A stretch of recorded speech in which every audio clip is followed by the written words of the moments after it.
how exactly should we deal with our younger generation who's growing up here.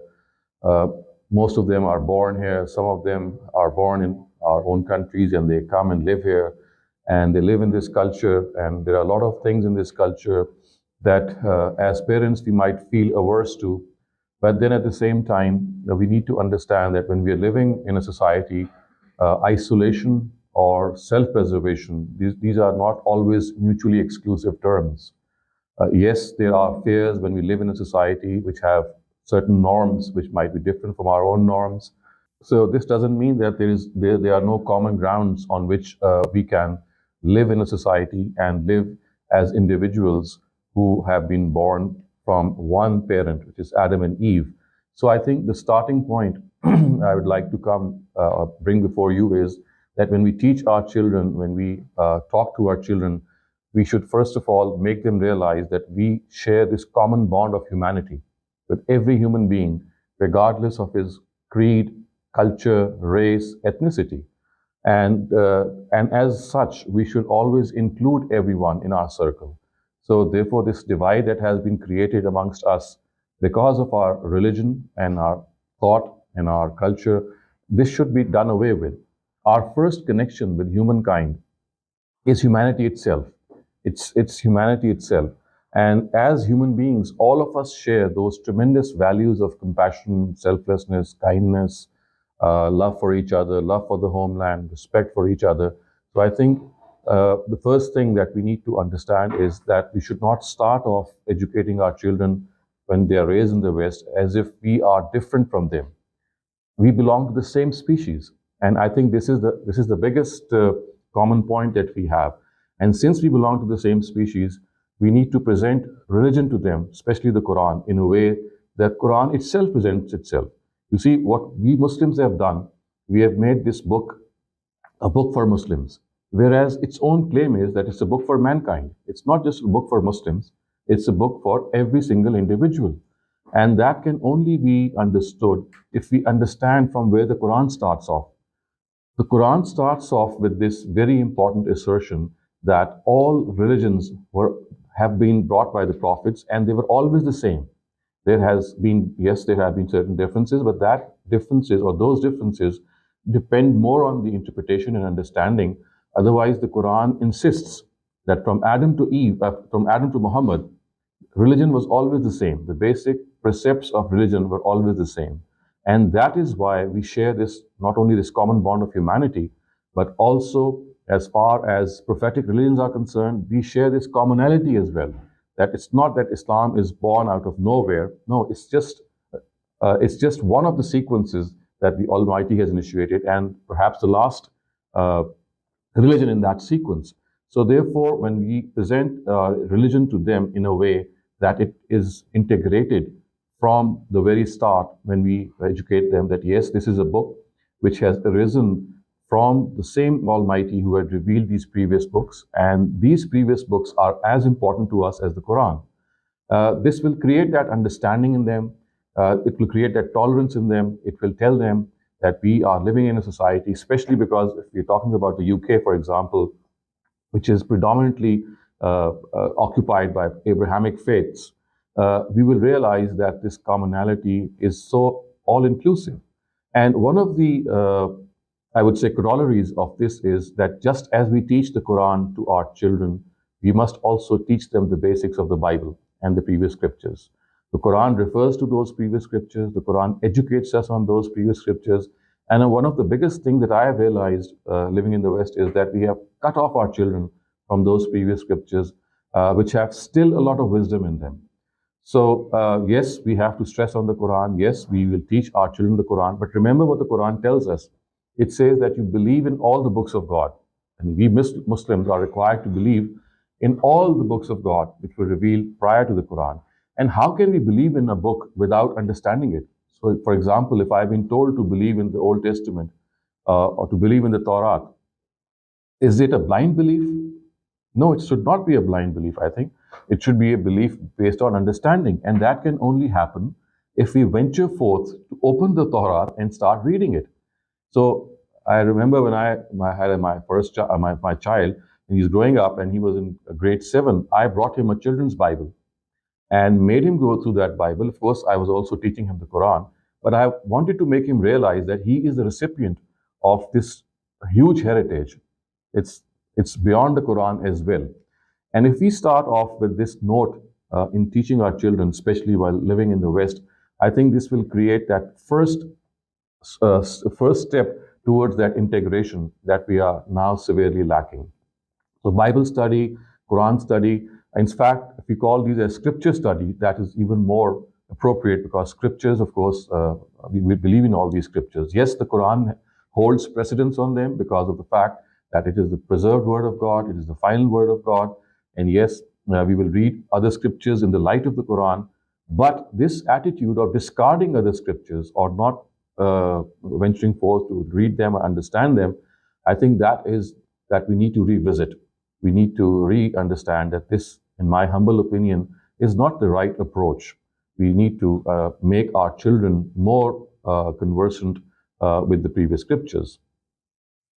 The second thing that I'd like to point out here is the manner in which we teach our children religion. And that has left a lot to be desired. I think the way that we teach children today is what we often call, or what can often be labeled as indoctrination. And that is do this and don't do this. Stop from this and adopt this. This is more like it's like a dogmatic approach in which you don't tell your child the reason for what he's required to do or required not to do. So we have to understand that every single directive of religion has wisdom behind it, has some hikmah behind it, has some reasoning behind it. After all, it is from God. So if you want your child to follow a certain precept of religion, then the best way to go about is to make your child understand that why would you like him to pray? Why would you like him to fast? Why would you like him to abstain from alcohol or from pork? So I think this is something that we are missing here as Muslim parents. Of course, there are exceptions, but most Muslim parents, the way they teach their children, it does, it is something which goes against the academic nature of studies that they have become so used to. For example, when they study other subjects, all of the subjects are taught to them in a very academic way, in which things are reasoned out to them and things are told to them in a manner in which they can understand. But as soon as we come to religion, as soon as we come to the Quran, we stop using our common sense, we stop using our intellect, and instead of understanding as parents, as responsible parents, that the reason behind why we would like our children to do certain things, we ourselves are not fully equipped in that. Let me give you an example. Of course, we would like our children to adopt the prayer, to be adherent to the prayer very much. But we should ask ourselves, have we ever made this effort to make ourselves understand that why at all does God want us to pray, and that too 5 times a day? And why should we go about doing this? So I think just yesterday, or maybe day before yesterday, I was talking to some youngsters, and I was exactly asked the same question: that why should we pray? And I said, yes, this is a very beautiful question. And she was a young girl, and I said, look here, when someone gives you a gift, and someone gives you a present, something that you like very much, what do?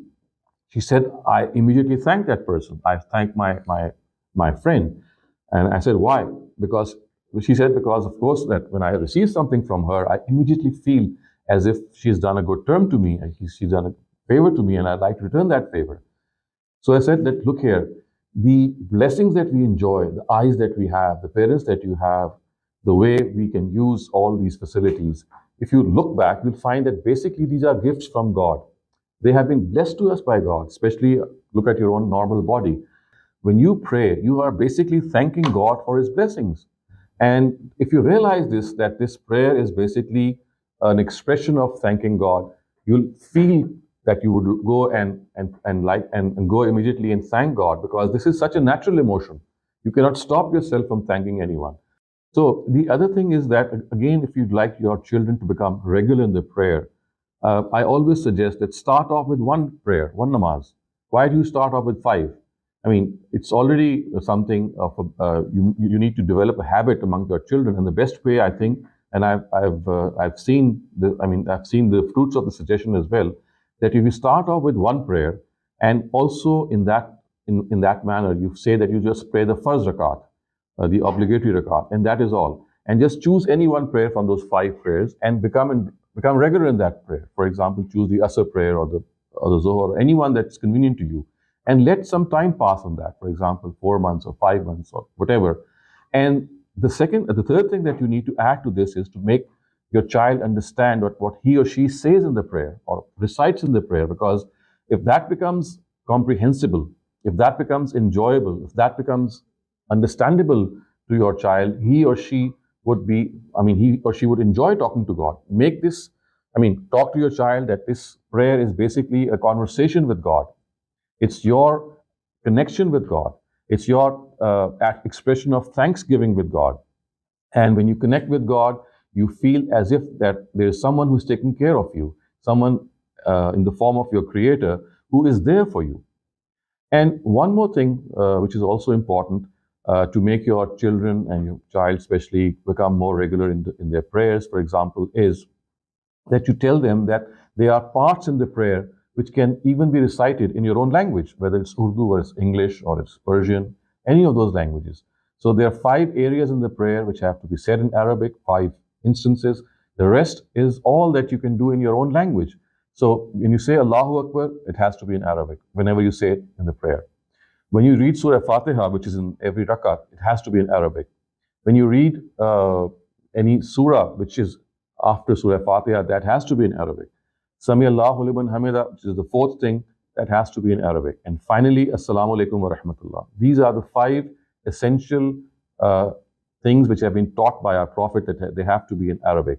All the rest, for example, the whole of your attahiyat, the whole of your ruku and your sujood, in which you prostrate before the Almighty and you utter certain tasbihat, they can be said in Arabic, they can be said in your own language, and they are like your own communication with the Almighty. So my point here is that whenever you would like your child to adopt a certain obligation of religion, or would like to stop him or her from not venturing forth into not doing something, always give that reasoning element the most importance.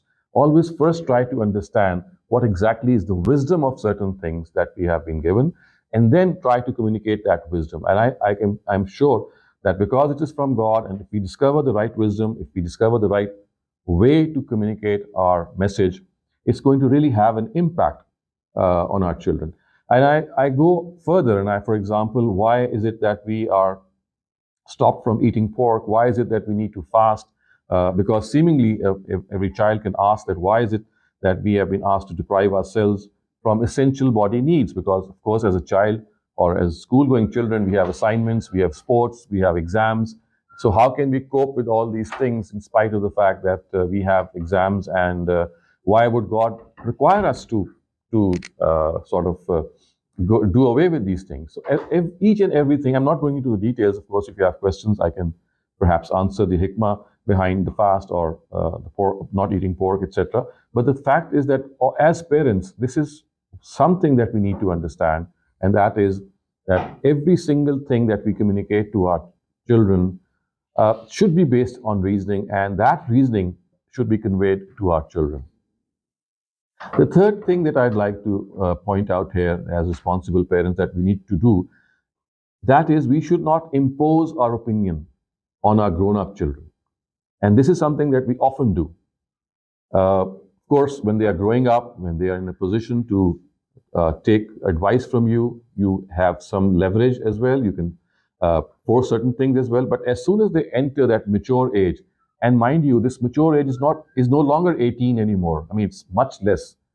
Children become aware of a lot of things at a very early age, but presumably 12 or 13 at times, and even before. So as soon as your child enters that age in which he or she thinks that he or she can form her own opinion, and as they do form their own opinion, we need to become even more careful. If you want certain things to be done by your child, become an ardent exponent of that by adopting those things in your practical life. And at the same time, just suggest what you'd like your child to do, but leave the decision making to that child. And as a corollary to this is that we must not spy on our children. That we do as fathers and mothers those passwords and those phones and those computers. I mean, all of us have that craving that we must know what our child is doing. And I think this is very harmful for the psyche of the child. Imagine yourself in his shoes or her shoes. Would you like to be checked upon like that? No one of us would like to be checked upon like that. So I think instead of spying on our children, a better way out is to raise their level of consciousness, is to tell them what right and wrong are. And let me tell you this, that all of us made mistakes when we grew up. All of us, when we returned to Islam or we reverted to Islam, it was a journey that we adopted. And in that journey, were we sinless? Did we not make mistakes? I don't think so. All of us had our share of mistakes. So why should we become so ambitious that when our children, as soon as they turn 13, we would like them to do everything in the right way? That's not going to happen. That's not God's scheme. God's scheme is that He has given you the freedom of choice. And you can choose between right and wrong as a result. And your duty as a parent is to convey that right and wrong to your child and then let that child decide for himself or herself. And I'd like to also make this point here that because generally it is said that obeying your parents is part of religion and you just cannot disobey your parents. And I can tell you with absolute surety that there's not a single verse in the Quran, not a single verse, which tells you to obey your parents. All that the Quran has always said is to be kind to your parents, to not be rude to your parents. There's just one verse which has been quoted in favor of the fact that you have to be obedient, because I can see that this obedience card is used by the parents mercilessly when they force their children that they cannot marry here, they cannot adopt this profession, they should not do this, they should not do that. And as I said, I'll just explain presently that verse has an entirely different meaning. And this verse, which is generally used by our parents, it's in Surah Bani Israel, the 17th surah. It says, "Fala taqullahuma uffim wala tanharhuma," which means that don't say uff to them and do not scold them. Now, what has happened here is that because many of us have this background from the subcontinent, the word uff has been translated as the word uff means in Urdu. So remember, we're talking about the uff of Arabic. And this is a linguistic principle that at times words are the same, but they change their meaning when they change their language. This is a very common happening in linguistics. And when this happens, this is what we call as false cognates. They are false friends. For example, the word ghaliz is in Arabic, it means strong, something which is very strong. Therefore, nikah is called misakan ghaliza. It's called a strong bond. But in Urdu, ghaliz does not mean strong. Of course, all of us know that. So in a very similar way, the word uff in Arabic actually means to be disrespectful to your parents. It doesn't mean to not stand up or not disobey them. I mean, you're not told to be faithful to them in the manner that you have to be obedient to them. So the verse "Fala takullahuma uffin" does not mean that don't say uff to them the way we say it in Urdu, which means that just don't disobey them. It actually means that don't scold them, don't be disrespectful to them. So this I wanted to explain because generally this verse is used to explain to bring that pressure on the children that look what the Quran is telling you, that you cannot disobey your parents. So this is not the case. So once again, coming back to the main point, that as far as your grown-up child is concerned, please let him have his or her own choice in life that he or she would like to adopt, because this I say is a human right. It's a right which is given as a human being, just as to breathe and to be a free person and to have access to education and to have access to health facilities and to the basic amenities, just as those are human rights. Similarly, freedom of expression and having what we can do is a human right. Of course, this doesn't mean that as parents we should just back away. All that I'm saying is that no, we should not back away. We should just understand our role, and that role is to urge our children, to suggest to our children, to become role models to our children, and not force them. I mean, the final decision should be theirs. The final decision should not be, it's not given to us as parents. The Prophet himself, we know that he annulled certain marriages when he came to know that they were forced upon the girl or the boy. So be it marriage, be it profession, be it anything which a grown-up person would like to adopt, it is that we should reason out with them, we should present our opinion to them, but leave the final choice to them.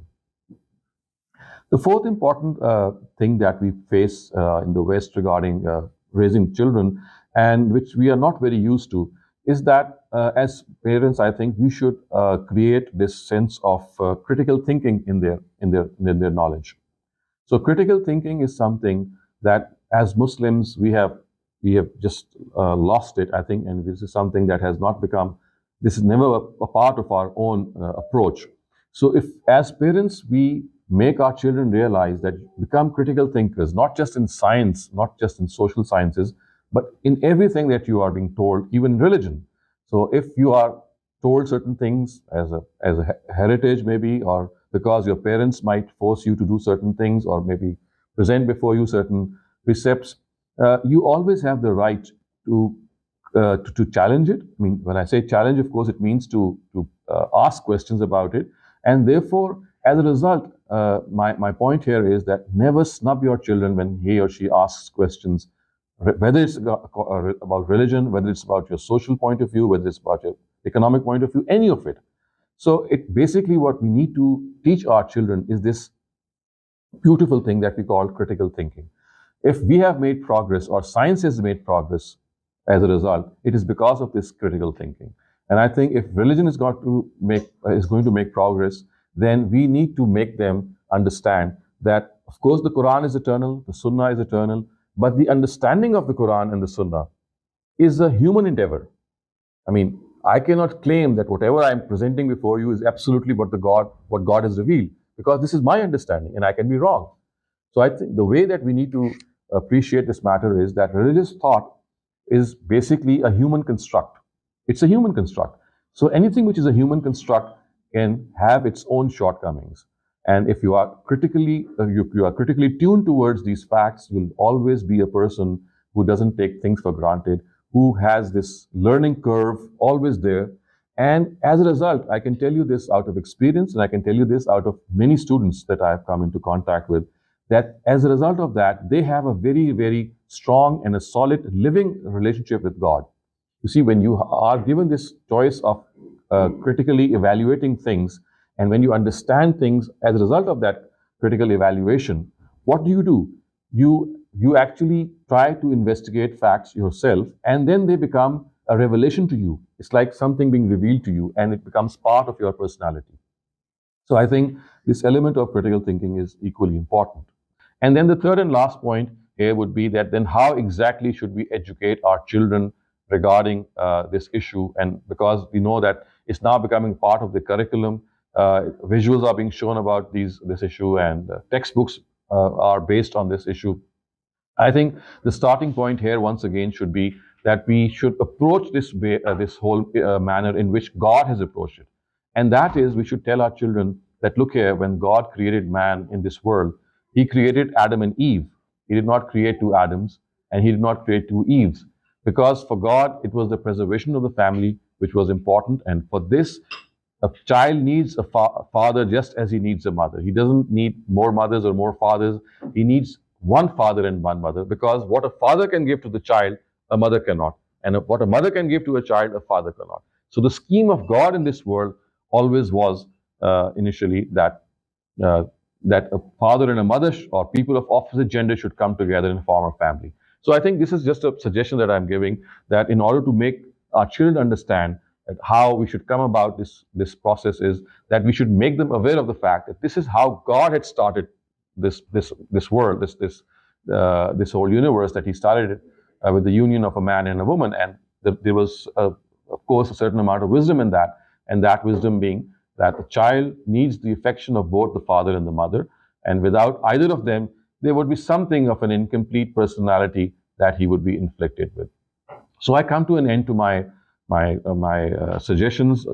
Please do call them suggestions. And just to summarize them, what I said earlier on, if I do remember them correctly, I think the first thing that we have to understand is that as far as we parents are concerned, we should not impose our opinion on our children. We should remember that imposition of our opinion on adult children is something that would not sit well with their psyche.